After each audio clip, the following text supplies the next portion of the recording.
welcome. Everyone know that they're in the right room, I hope. We're going to be discussing the implementation of the Affordable Care Act.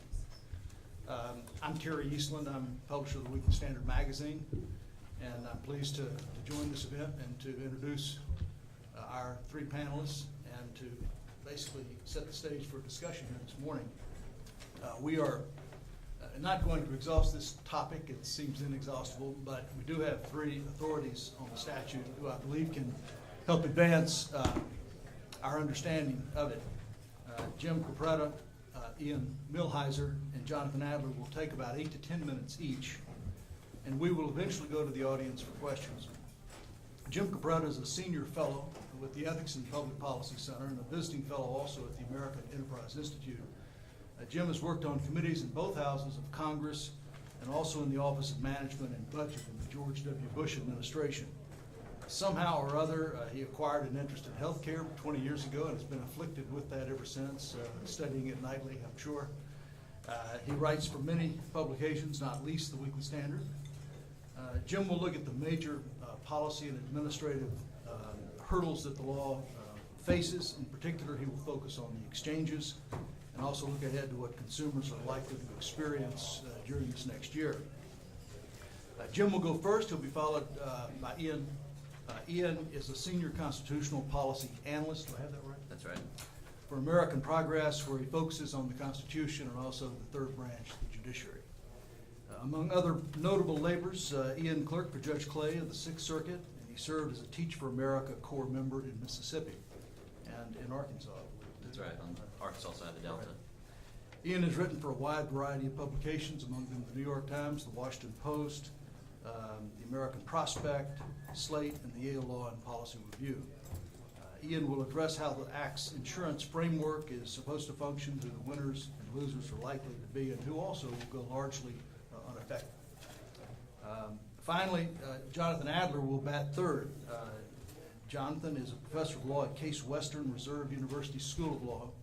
He also directs the Center for Business Law and Regulation. He teaches environmental, administrative, and constitutional law and is the author or editor of 4 books on environmental policy. I commented to him earlier, I didn't say I had time to be here with all of that. In any case, we look forward to his remarks.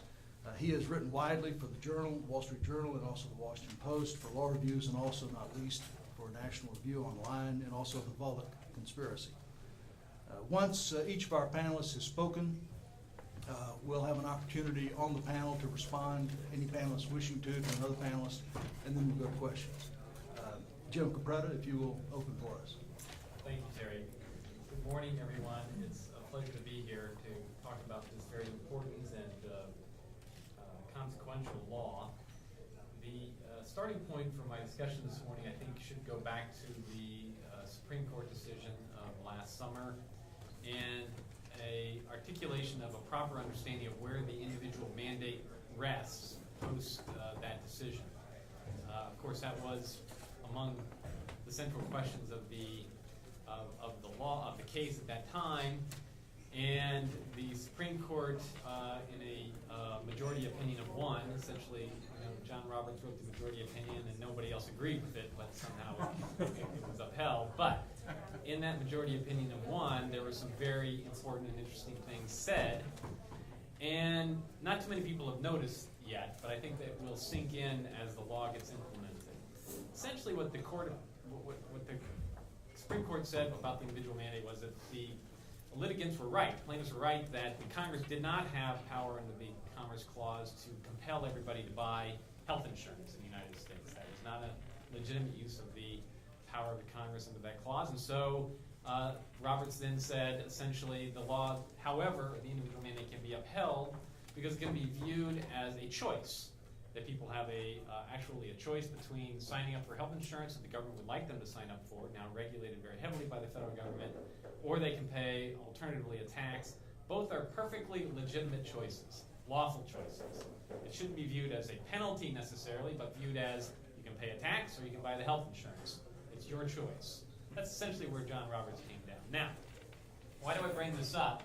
I bring it up because the law rests on, and the estimates that were made about the law rest on actually a very fundamentally different understanding of the individual mandate.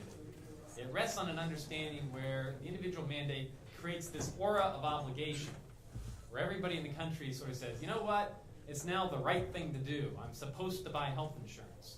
So they often point to the Massachusetts example, and in Massachusetts they had, they famously had billboards in Fenway Park. Hey, it's time to buy health insurance. It's the right thing to do. And there was a PR campaign built around it, and lots of people in Massachusetts who actually didn't have health insurance before did sign up for health insurance based on that kind of an enrollment process. Now the question is, post the Supreme Court decision and the way the law is structured under the healthcare law that passed nationally, will there be the same response? And I think the answer is going to be no on a couple of counts. First of all, it's a very big, diverse, complicated country. This law was quite controversial when it was passed. Essentially, the president constructed and passed a law that requires 80% consent around the country to its provisions. Meanwhile, about 40% of the country likes it and agrees with it, okay? So they're running uphill on this thing in terms of trying to get everybody to say, yes, it's the right thing to do for everybody in the country to sign up for health insurance. Meanwhile, you've got an actual legal situation that says, hey, I actually don't have to sign up for health insurance. I can pay the tax instead. And the tax instead is very important. Not too many people actually understand how it works. The individual mandate is set up so that it ramps up between 2014 and 2016 and goes from, at the beginning, depending on your income, you pay the greater of $95 per adult in your household or 1% of household income. The following year, those numbers get ratcheted up. You go to 2% of household income in 2015, and it rests at 2.5% of household income thereafter. Now, what does that mean for the average person, for the person where this might be of consequence? If you're an upper income taxpayer, you're going to pay a big penalty if you don't have health insurance. And the IRS is not allowed to use its normal authorities to collect that tax from you. They can't impose civil penalties. They can't garnish your wages. The only thing they can do is, if you're due a refund, they can withhold the refund. Okay? So there's going to be a lot of people on the upper end of the income scale. Yeah, this penalty actually would make a difference. But as you probably understand, most of the issue of people who are not buying health insurance is not on the upper income side of the income scale. It's more the lower and middle class, people who have options or don't have as many options. Now, the penalty, so for instance, the penalty in 2014 for a family of 4 at $40,000 in household income would be $400.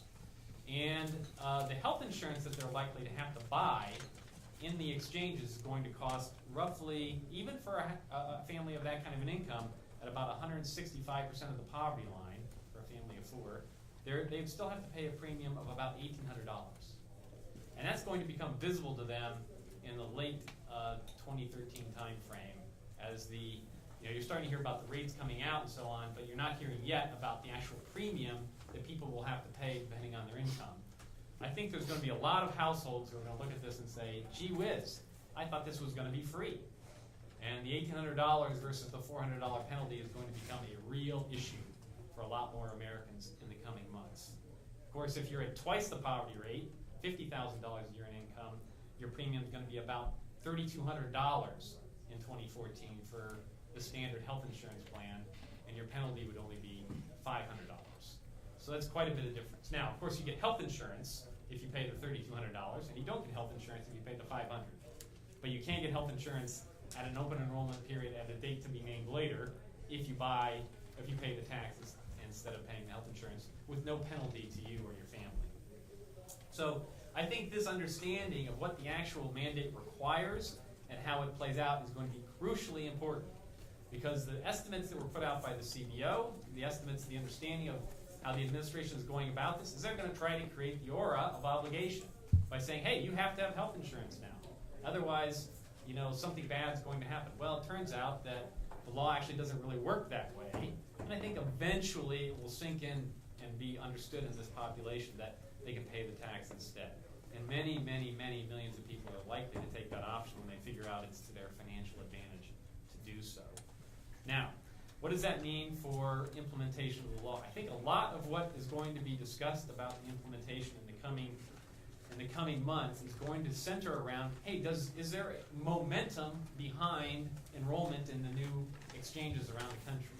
The states have the option, under the law, to either initiate the building of the exchanges themselves or forego doing so and have the federal government build it as a backup. 33 states decided not to build the exchanges.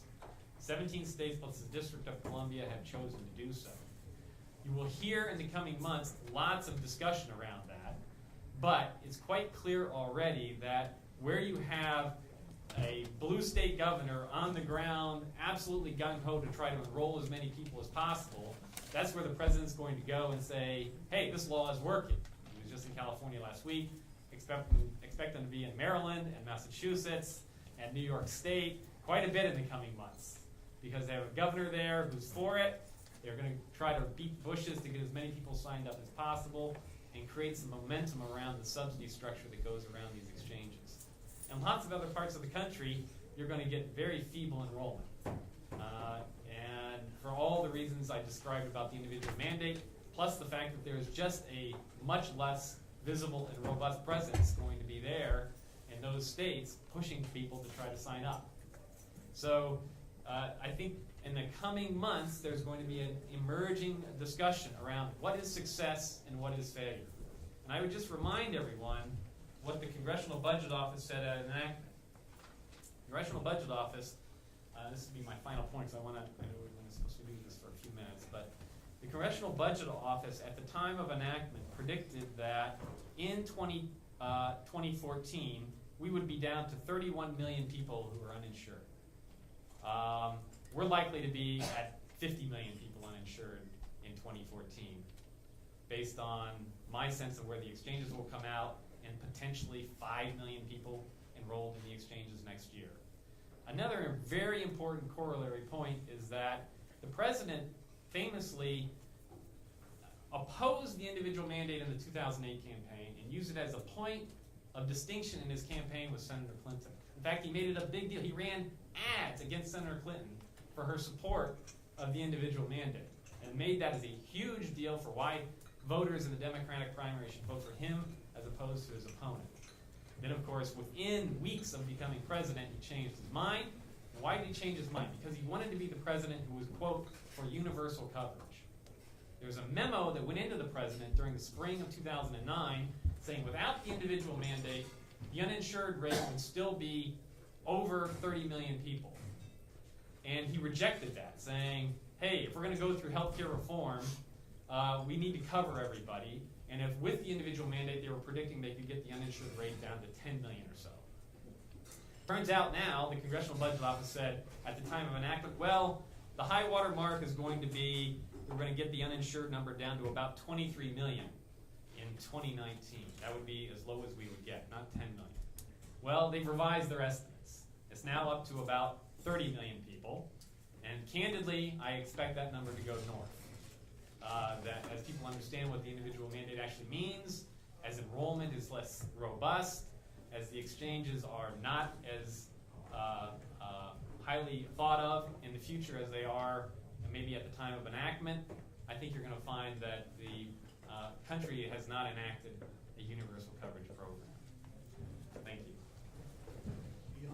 Thank you, and thanks to the Federalist Society for having me. One thing that I love about this topic is a year from now, we're all going to know the answer. And we're going to know the answer in a real sense. I mean, I normally argue about court cases, and, you know, in a court case it comes down, and you can still say, well, I still agree with the dissent. With this, you know, we're going to know in a year what health insurance premiums are throughout the country. We're going to know for a year who is insured and who isn't insured. And so, like, there's a certain point where this ceases to become speculation. Now it is speculation. You know, now we are trying to figure out, people are trying to look at the numbers, they're trying to look at various factors to determine what's going to happen. And the good news from my side is that the insurers, the people who know the market best, seem to believe, are acting in a way that indicates that they think it's going to work. So before I go into explaining why that is, I think it's important to understand where this law came from. So in 1989, the Heritage Foundation put out a paper where they argued for a health plan that includes, and this is a quote from them, we must mandate all households obtain adequate insurance. That became the basis of a proposal to the Bush White House by a conservative health economist named Mark Pauley. It then became the basis for the 1993 Republican alternative to the Clinton health plan. So this is an idea that came up in conservative circles. And the reason why is because unlike Medicare for All, unlike other proposals that have been on the table in the past, this is a proposal that preserves a role for the private markets, that allows people who are cut out of our current system to continue to get health care, but still uses private insurance as the primary method of delivery, rather than something like a Medicare for All option where everyone is covered by a government program. And one nice advantage of a market-based system is that markets bring honesty. What we're seeing happen with the insurers is there's this silly dance going on where the insurers talk about, oh, if this happens, we're going to have to jack up our premiums, and there's all kinds of studies. Jim, I'm actually surprised you didn't cite some of these studies predicting catastrophic spikes in premiums. You know, the Lieutenant Governor of Ohio predicted 88% premium hikes recently. The Executive Vice President of Blue Cross in Washington State predicted a 50 to 75% premium hike. So they predict these terrible outcomes. But the same Blue Cross that predicted 50 to 75% premium hikes, when they actually produced their Washington plan, it didn't have anything close to that. So what we now know, because the rates have been released in Washington, is that premiums in 2014 are going to go up 7% in the state of Washington. And to put that 7% in perspective, for the last 4 years, the average rate of increase each year was about 6.5%. So you're looking at an increase that is in line with what we've seen over previous years. The same thing's true in California. There was an insurance group that predicted hikes up to 66% in California. Actual increases, we now know, turn out to be similar to Washington's. And Jim, I take your point that we don't know a lot about the red states. That's because the red states are going to be covered by the federal exchange, and we just don't have the specific numbers yet for the federally run exchanges. I'll revise my opinion if those numbers look different. But the numbers that we have now indicate that the insurers are predicting catastrophic outcomes, and then when they actually produce their prices, the market is working, and they're producing prices that do not reflect their predictions. So what we're seeing now from a lot of the writers who oppose the law is a discussion of the plight of this unusual creature, the healthy 25-year-old man. There's a ton of pieces that have been written about how terrible it's going to be for Mr. Healthy 25-year-old man once this law goes into effect. And there's a good reason for that. The way that insurance companies love healthy 25-year-old men. I mean, the way that the insurance industry works is they pool a bunch of money from people who pay in, and then when someone has health expenses, they get to take money out of that pool. So if you're a healthy 25-year-old man, that means you're healthy. That means you're probably not going to get sick anytime soon, and it means you're not going to get pregnant. So the insurers look at you and they think you are a cash cow because you are going to pay into the system and you are unlikely to pay out. That means that healthy 25-year-old men traditionally have gotten very discounted rates because the insurers want them in their insurance pool. And if anyone is going to experience higher premiums in a more regulated market, it's going to be the healthy 25-year-old man. It's going to be the people who insurers want to have in the pools because they typically haven't had very high health expenses. So here's what we know about what's going to happen to the healthy 25-year-old man. First of all, 90% of young adults currently have health insurance either through a government program or through their employer. The overwhelming majority of them are going to see no changes at all under this law. Of the remaining 10%, most of those will qualify for subsidies that offset some of their premium costs. And to give you a sense of how that subsidy works, if we're talking about a single 25-year-old man, with a $45,000 a year income. So that puts them at the very top of the range where they're eligible for subsidies. The California Exchange predicts a monthly cost of $213 for that man. But $45,000 a year is actually a pretty well-off 25-year-old. The median individual income in this country is $27,000 a year. That's individual income, not household income. And when you're younger, you tend to make less. So most 25-year-old men are not making $45,000 a year, and those that are typically have health insurance through their employer. So let's take the guy making the median. If you're the same guy making $27,000 a year is going to pay $169 a month in the same for the same plan in the same exchange. You give that man a child, and now he's paying $115 because the way that the subsidies work, as your family size increases, the size of the subsidies increase. And then you give him a child and a spouse who's in grad school. So the spouse isn't bringing in an additional income, and the premiums go down to $74 a month. So there is going to be a universe of relatively affluent, healthy individuals who are going to pay more premiums. But the overwhelming majority of people, even in that cohort, are going to either see no change or they're going to be better off because of this law. One of my colleagues estimated that the universe of young adults who are likely to see higher premiums adds up to less than 0.5% of the population. So if you're expecting some sort of mass uprising because everyone suddenly sees these catastrophic premium increases, look elsewhere. You're going to be disappointed looking there. All of this, of course, has to be paid for. And this law does pay for it. It pays for it through a combination of cost-saving measures that reduce the cost of care without necessarily changing the quality of care. It does it through reduced subsidies to the insurance companies. And it does that in large part through primarily high-income tax hikes. And if you don't like the fact that this law is funded by tax hikes on upper-income earners, the main thing I can say to you is try winning an election. At the end of the day, the American people elected a Democrat twice. And the idea that when the American people vote for a Democrat, we're suddenly going to have somewhat higher taxes on upper income earners, and we're going to see that money used to pay for beneficial programs for people who are not in upper income earners isn't really a surprise. At the end of the day, if we truly believe in government of the people, by the people, and for the people, we have to respect the fact that that's the decision the American people made. And if you don't like this law, your remedy will potentially come in 2016. And with that said, I think Jonathan's going to talk about how unelected judges can step in and change that prediction. That's actually not quite what I'm going to say, but close.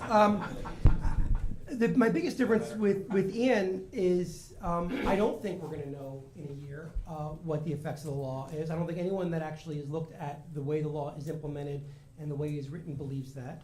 That's because, as the Congressional Research Service has said, it's going to take decades of rulemakings to fully implement the law. And as we know already, this law is going to spawn numerous legal challenges, far more than the typical law of size and scope. And I'll say a little bit about why that is and what that means. Any large expansive statute triggers a large amount of litigation. The Clean Air Act of 1990, for example, has spawned, at this point, well over 2 decades of litigation trying to figure out what various portions of it mean. So any statute like this would do that. But when you take a statute that on top of that covers 1/7 of the economy, as is the case with healthcare, is incredibly complicated and complex, such that even many of its supporters weren't sure of what it was they were supporting when they voted on it. A bill that, as this one is so incredibly poorly written that, for example, in some places it has duplicate section numbers. It has clear drafting errors. That you have something that is difficult to implement because it's not always clear what it means and what it's supposed to do. And the pieces don't fit together very well. And so someone has to figure out how to make that work. And then on top of that, when you're talking about healthcare, you're talking about the sort of thing that people care very deeply about, in a way that they don't care so much about the Clean Air Act. I mean, I do a lot of environmental policy and I teach environmental law. I care about the Clean Air Act. But your average person on the street cares a lot more about contraception, abortion, end-of-life decisions, rationing of care to the terminally ill, things like that, than they do about your typical regulatory decision. So the willingness to fight against policies that one disagrees with, even at substantial cost, is far greater in this context than it is in the average regulatory context. And again, we're already seeing that litigation over the contraception mandate, which will probably end up before the Supreme Court within the next 2 years, is evidence of that. But so are some of the complaints that are now starting to be filed by groups on the other side of the political spectrum about the way the law is being implemented. I believe it was just a week or so ago, for example, the National Women's Legal Center filed a complaint with HHS arguing that it needs to force some employers to require, or to force employers to provide maternity coverage for dependent female children of employees, and that failure to do so would be discriminatory and in violation of a provision of the Act. And we're going to see increasing numbers of that sort of suit as well. So this law, in many respects, is a perfect storm of litigation. And it's even more so because, again, unlike the typical large regulatory statute, it is very poorly drafted, and in part because the law that was enacted was not the law that anyone intended to have enacted. And we've been forgetting that. But the New York Times just had a story that recounted this history just in the past week or so, but it's worth remembering. The law that was enacted was the Senate bill. The Senate bill was not intended to become the law. What was intended to become the law was being produced in a House-Senate conference. And what the House-Senate conference was putting together was in many key respects quite different than the PPACA. Among other things, it was going to abandon state exchanges and move to a pure federal exchange model. But what happened was Scott Brown got elected in Massachusetts. There was no longer a filibuster-proof majority in the Senate. And so the bill that people were carefully piecing together had to be set aside. And the Senate bill was enacted and then amended through the reconciliation process, but the reconciliation process, for a variety of reasons, cannot be used to fully rewrite a law. So not all of the changes that had been agreed to or that were going to be agreed to in the House-Senate conference could be adopted. And as many supporters at the time acknowledged in their letters by various healthcare experts pointing this out, the real question at the time was to take what was a bad bill in the views of its primary supporters, or no bill. And the choice was, quite explicitly, to take a bad bill in the hopes that it could either be amended later on or fixed in the administrative process. And we know it's not going to be amended in the near future, which means the only way to try and smooth off some of these rough edges is through the administrative process. And that means agencies have to be creative in the way they interpret certain provisions, try and interpret their authority in expansive ways, and that, of course, will lead to yet more litigation and certainly a great deal of uncertainty about precisely how the law will be implemented. And one good example of that is an area that I've done some writing on with regard to the implementation of exchanges. The law, as written, tells states to create exchanges. Now, we all know the federal government can't simply tell states what to do. That's clearly unconstitutional under cases like New York and Prince, as reaffirmed in NFIB versus Sebelius. The federal government cannot commandeer states. But the law was written as if all states would create exchanges willingly. As Jim already mentioned, 33 states have said no. The law assumed that states would create exchanges and then provided for tax credits, federal tax credits, and cost-sharing subsidies to insurers for the purchase of qualifying health insurance plans in state exchanges. As the law is written, it does not provide for tax credits for the purchase of health insurance on federal exchanges. And the law is very explicit. It provides tax credits for the purchase of insurance on exchanges created under Section 1311, which only refers to state exchanges, and then goes on to say established by a state. So as if there was any doubt That's the only way it provides for tax credits. The IRS, in conjunction with HHS, has issued a rule saying, oh, well, for our purposes, we're going to treat Section 1311 exchanges as the same as Section 1321 exchanges, even though they're different section numbers.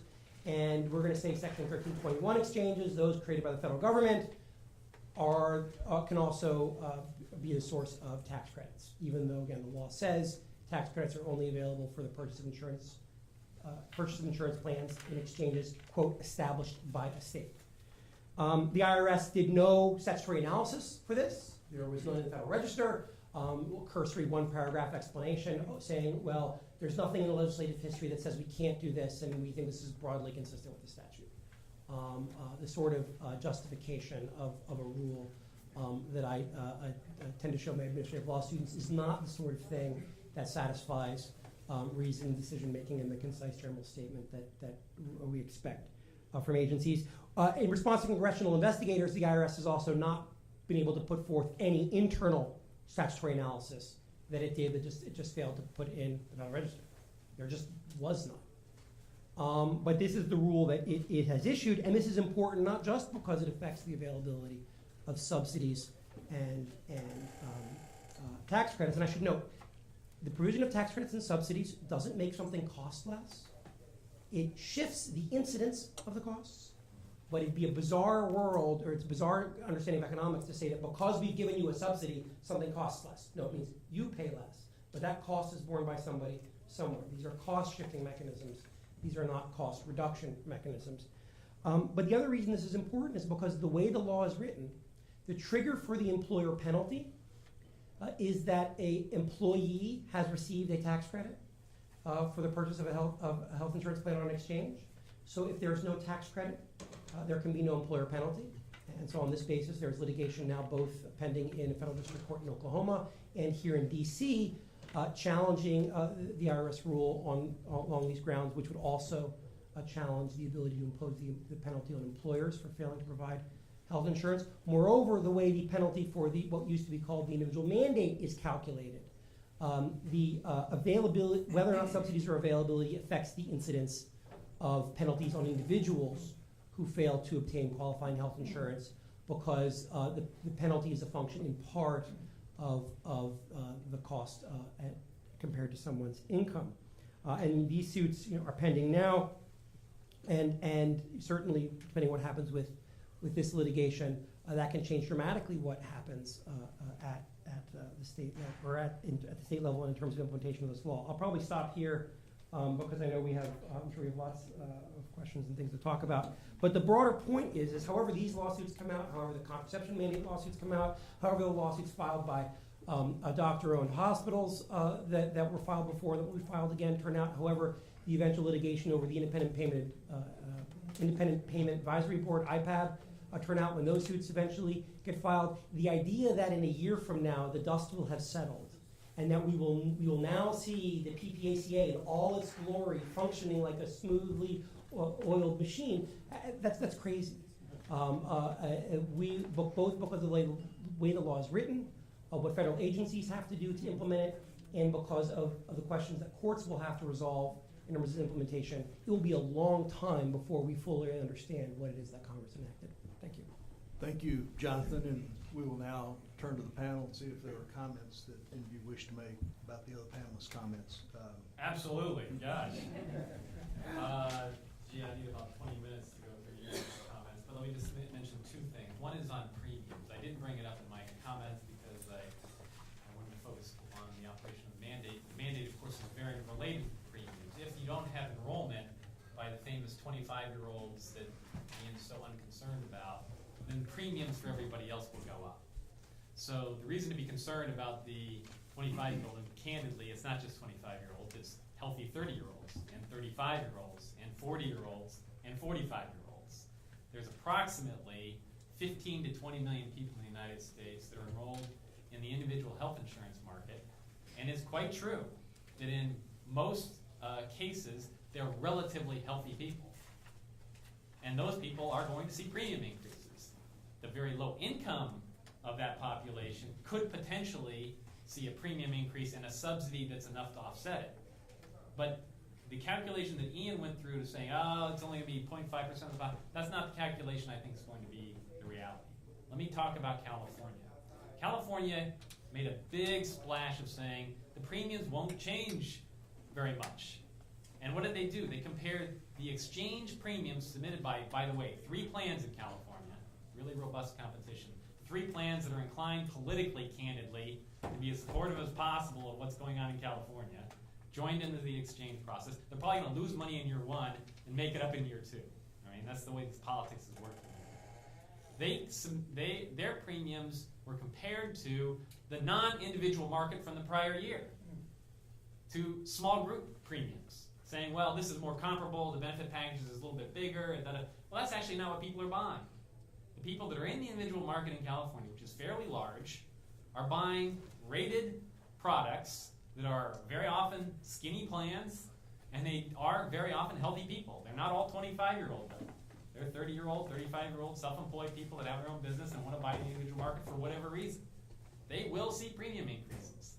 Some estimates indicate that if you just look at the Kaiser plan, this was in the Wall Street Journal a couple of weeks ago, where somebody said, look, it's going to be hard to do a real comparison of this, but if you actually get a Kaiser plan that's being offered in the individual market today for this certain type of population compared to the same product, essentially, that Kaiser is going to be offering in the new exchange next year, their premiums are going up by basically 75%.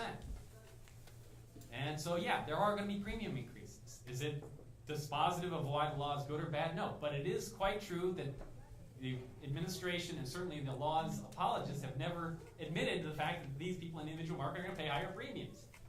And if you actually go and talk to the insurance industry, they have been saying, you know, essentially what's been going on is they've been saying since 2010, really 2009, hey, there's going to be premium increases for these individual market people. But they're so scared to death of this administration. It's unbelievable. They've buried all their analyses, put them on their website, but never drawn any attention. These things have been out in the public domain for years, showing what the actual premium increases are going to be. And on average, across the country, they'll be probably 30 to 50%, depending on the state. So is it the end of the world? Perhaps not, but it's going to be a big premium increase for a lot of people in the individual market. That's just the reality of it. The second point is on this famous point of, hey, it's only the rich who are going to pay for the healthcare law. Totally, completely false. The premium, there's taxes in this law that impose taxes on all health insurance premiums sold in the insured marketplace. By the way, completely irrationally exempts the self-employed plans. So it is totally, like, of all the, you know, they put this law together, it's like they just slapped it all together. Totally crazy. You have this very large premium tax that applies only to insured plans, driving a huge incentive to get into the self-insured market. Another dynamic to keep your eye on. But who's going to pay for a premium tax? It's everybody. It's not the rich. It's the people that Ian's concerned about, people I'm concerned about. They're all going to pay the tax too. There's a medical device tax. It applies to everybody. That gets passed on to every consumer in the country. There's a pharma tax. You think pharma companies are paying the tax? You don't understand taxation. It's going to go right into the products they're selling. So finally, half the bill was financed through Medicare cuts, essentially. Okay? These Medicare cuts, they make it seem like they've done this great thing in Medicare, this new operation that's going to make it all very efficient. There was nothing of the sort in the law like that. All they did was apply huge across-the-board cuts to every provider providing services to the Medicare program. It doesn't make any distinctions based on quality. All the money that CBO said would be saved was saved through across-the-board cuts, not through accountable care organizations and demonstrations and blah, blah, blah. That's all zero. The cuts come from across-the-board cuts of seniors accessing care. The people that run the numbers for the Medicare program say that by 2030, essentially 25% of the nation's hospitals would have to stop taking Medicare because their reimbursement rates would be so low. Okay? And what does the actuary say when he looks at these numbers? He says, they're not going to happen. I'm going to go into another long discussion about why they were not counted, but that's another issue for another day. I think Ian might wish to respond. Sure thing. So, I mean, I don't want to get in a one-by-one on every point that was made there. I do want to point out that we have a very different idea of how for-profit businesses operate. So I do not think that for-profit businesses, the executives, the shareholders, the boards of those businesses say, well, it would be unprofitable for us to take a loss for an entire year on these premiums. But I am a Democrat. And for that reason, I am going to, despite the fact that I have a fiduciary duty to my shareholders, and despite the obligations that we all have to run our business as a business, I am going to announce very low premiums because it will be good for Barack Obama. I do not believe that that's... First of all, I do nobody's not announced believe- very low premium. Total mischaracterization. Well, again, we have premiums that have been announced. They are not very low. That have been announced in several states. What we have seen is we have seen premium increases that are in line, in some cases slightly higher than the premium increases that we have seen in past years on a year-by-year basis. Part of the reason why the premiums are increasing is because the quality of the plans that are available, you're basically taking out the bottom sector of the market, and in many cases the bottom sector of the market looks disastrous. And on my way here, someone emailed me a piece about a plan that's offered in Ohio that has a $25,000 a year deductible. Now, I don't know who's dumb enough to buy that plan. That plan won't exist because even though that plan is called insurance, that isn't actually insurance. And so one thing that does happen is that the people at the bottom sector of the market, those plans will not exist because there is a minimum standard that's required under this law. As I said in my opening remarks, the primary mechanism by which this law manages costs is through subsidies. It is through making sure that people who cannot afford insurance have a sufficient subsidy to enable them to purchase it. The way that the subsidies work is that they increase in size as your family increases in size, so that the people who have the least financial burdens, single people, have the lowest subsidies. The people who have families to take care of have bigger subsidies because it's tied to the poverty rate, and the poverty rate is tied to the size of your family. And as I said, there will be some people, such as affluent 25-year-old men, who will wind up paying higher premiums. Most people who earn relatively high income already have insurance. They already have it through their employer. The primary universe of people who do not have insurance right now are either people who cannot afford it, they'll benefit from the subsidies, or they are people who have pre-existing conditions and for that reason are not able to obtain insurance. And so, again, the universe of people who do not have insurance is fairly small in this country, and it is mostly made up of people who either can't afford insurance, the subsidies will help them, and it's made up of people who, because of medical underwriting, cannot obtain it at any price.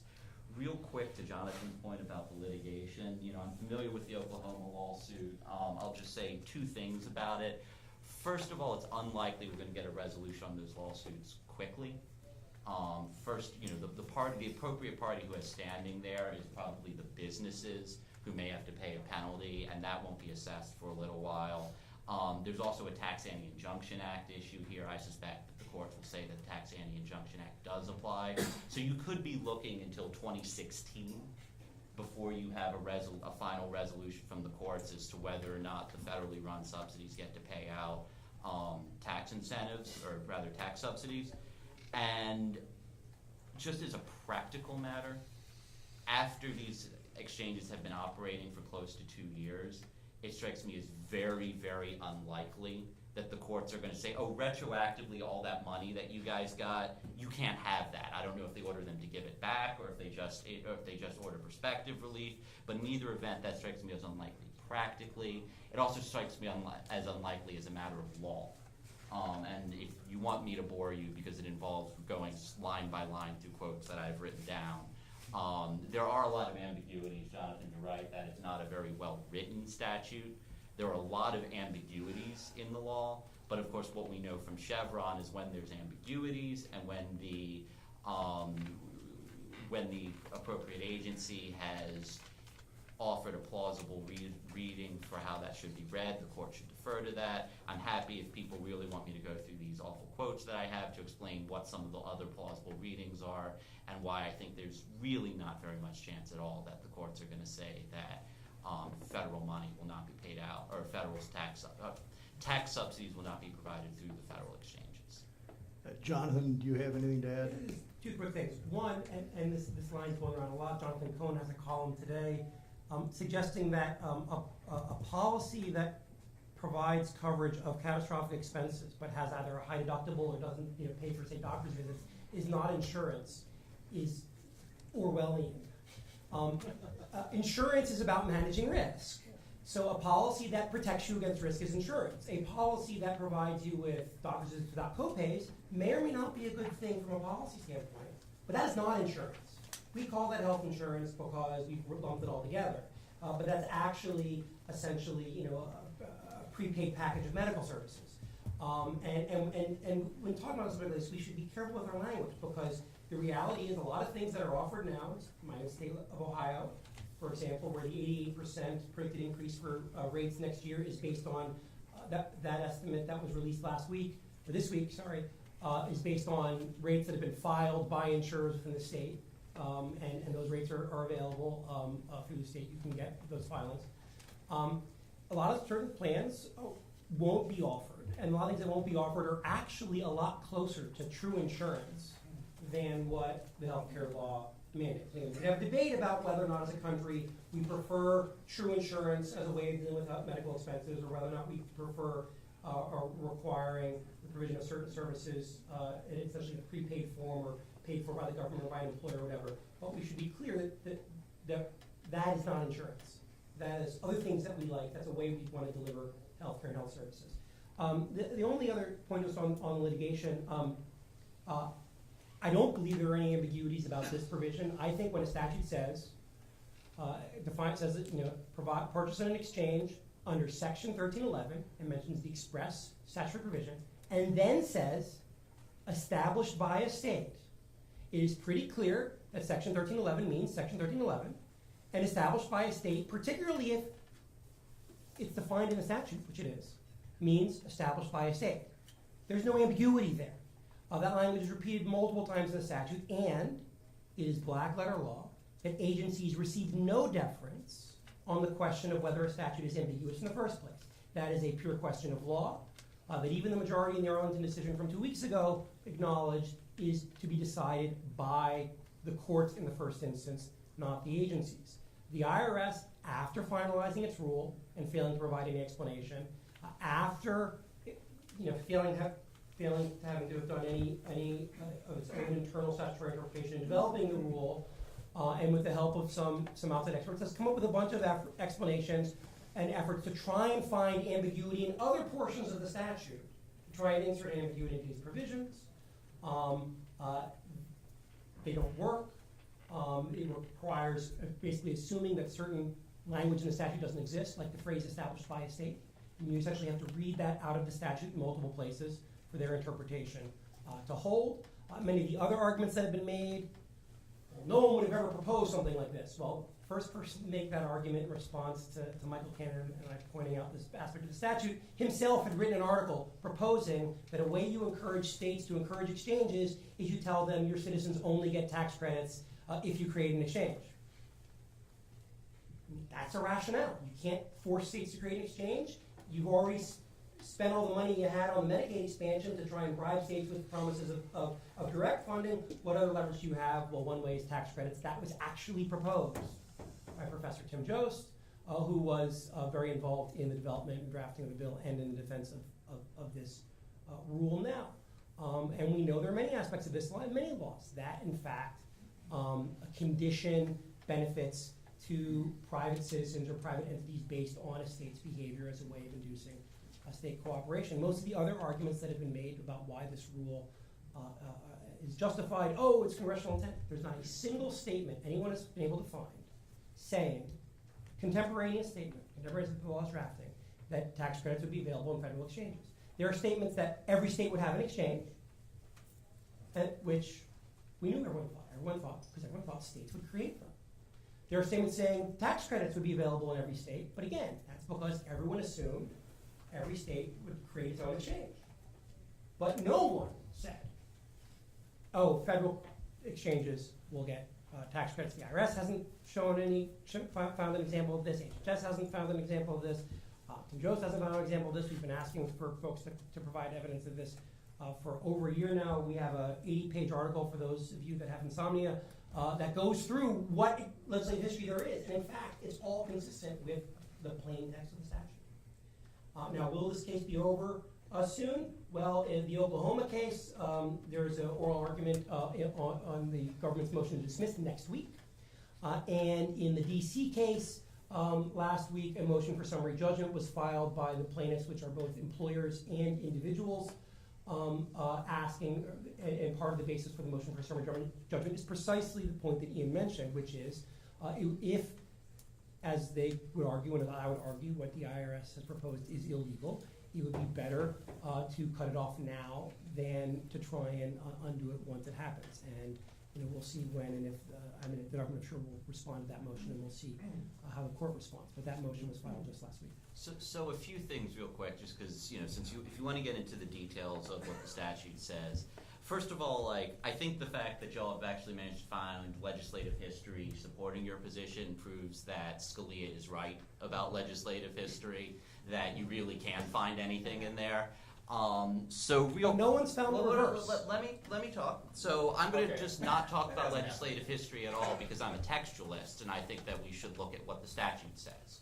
So first of all, there's a provision, section 1311D1, which states outright, an exchange shall be a government entity or non-profit entity that is established by a state. So if you read that in isolation, that seems to suggest that there can be no such thing as a federally started exchange, because the only thing that it allows by that language is a state-run exchange. The problem is that reading does not make sense. And the reason it doesn't make sense is if you page down to section 1321C1, it explicitly authorizes the secretary to create a federally run exchange in the event that a state does not do so. So you're faced with this problem where you have statutory language where the most natural reading in isolation doesn't make sense in the context of a larger statute. We can't just read that out of the statute, so there must have been another intended meaning. And in the context of section 1221C1, the most logical meaning of that phrase, an exchange shall be a government entity or nonprofit entity that is established by a state, isn't a statement of what is a definitional statement. It is a declaration that an exchange established under this law shall be deemed as an exchange established by a state. Second, in the language authorizing the secretary to establish the federal exchanges says that the secretary says, quote, the secretary shall establish and operate such exchange within the state, and the secretary shall take such actions as are necessary to implement such other requirements. Now, there's a lot of things going on there. I'll just point to one, which is that the phrase such other requirements is completely ambiguous. We don't know what that means. Are the federal, is the provision of tax credits an other requirement? Doesn't say. That's an ambiguity. And so again, we go to Chevron to figure out what that could be. Going on down. I'll concede all of these points because none of them touch on the relevant statutory language. So the act as amended, the act as amended by the Reconciliation Act provides reporting requirements, both for the federal exchanges and for the state exchanges, regarding the amount that's being paid out in tax subsidies. It would be nonsensical for that reporting requirement to exist if Congress didn't already understand the statute to contain a reporting requirement. And finally, the most important phrase, the phrase established by a state actually appears multiple times within the statute.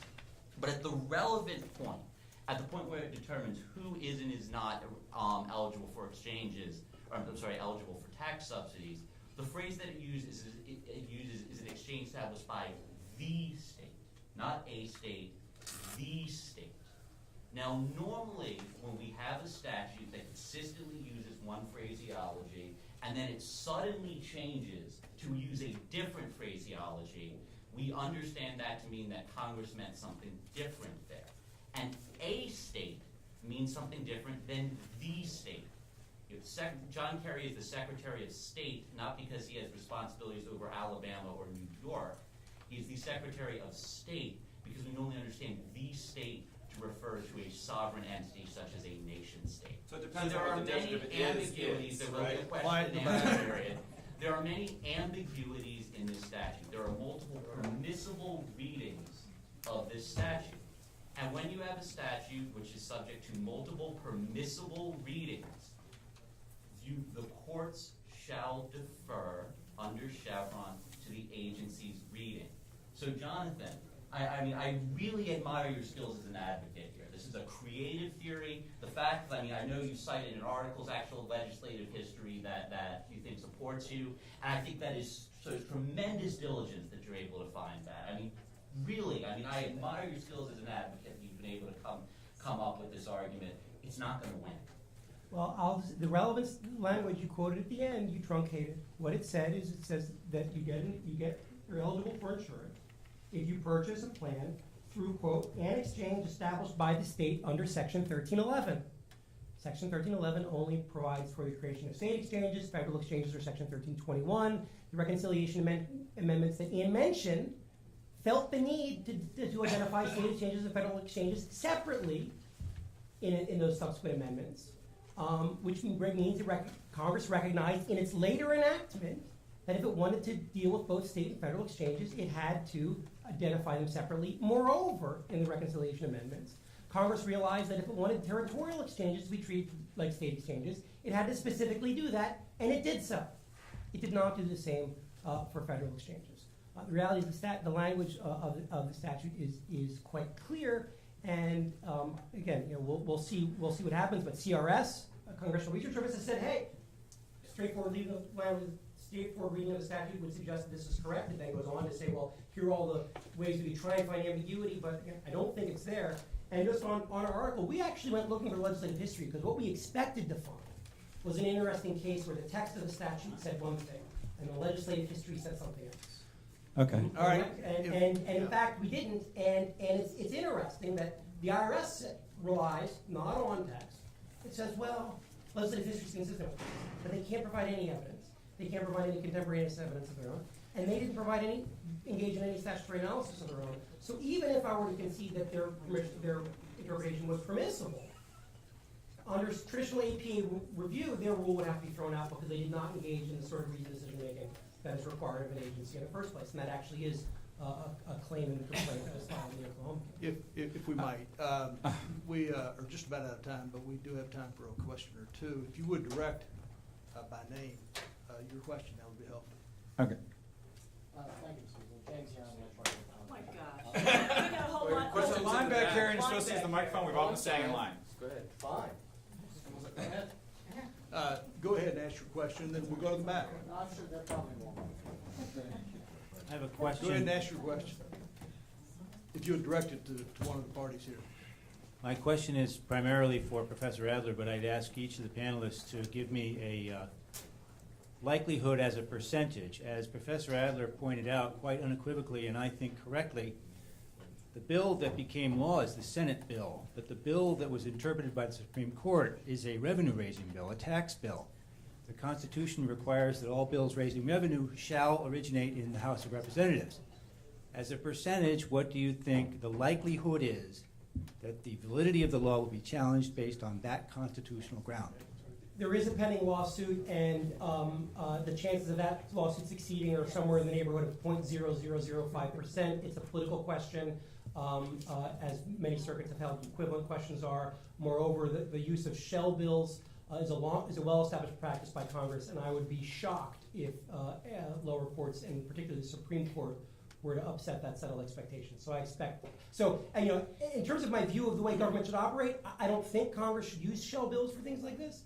But they do, they have, and just as courts won't police, say, the enrolled bill rule, they're not going to police this. So is that provision of the Constitution then moot permanently? It is entrusted to, like many political questions, it is entrusted to enforcement and interpretation by the legislative branch. And there are many provisions of the Constitution that are similarly interpreted by courts to essentially, if we don't like the way Congress is interpreting and enforcing that provision, the remedy is us at the ballot box. Not every constitutional problem is remediable in court. Question. Real quickly, Shaq Hill from Centerville. We've talked a lot about policy, we've talked a lot about provisions, but can one of the panelists tell me how does this actually improve the healthcare delivery to the citizen? Sure. I mean, first of all, you have millions of people who have pre-existing conditions who simply cannot get health care right now, period.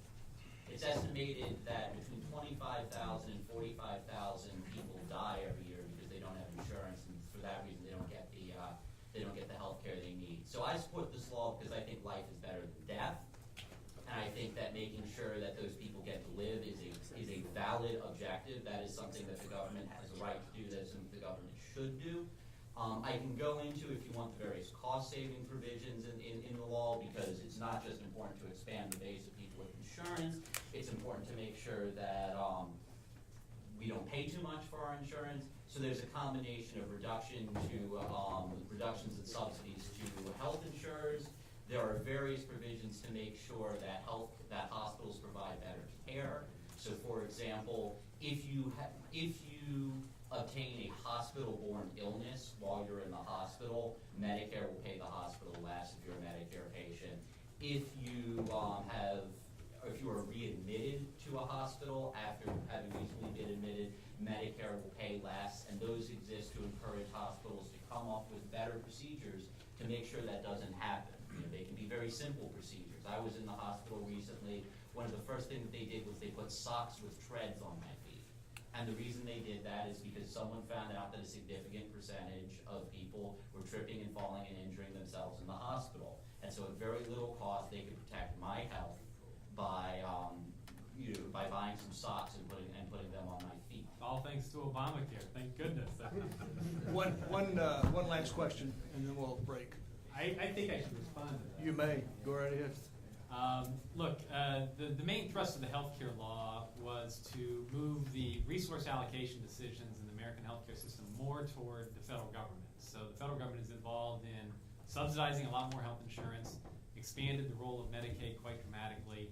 It is overseeing rate systems in the insurance system, obviously through the exchanges.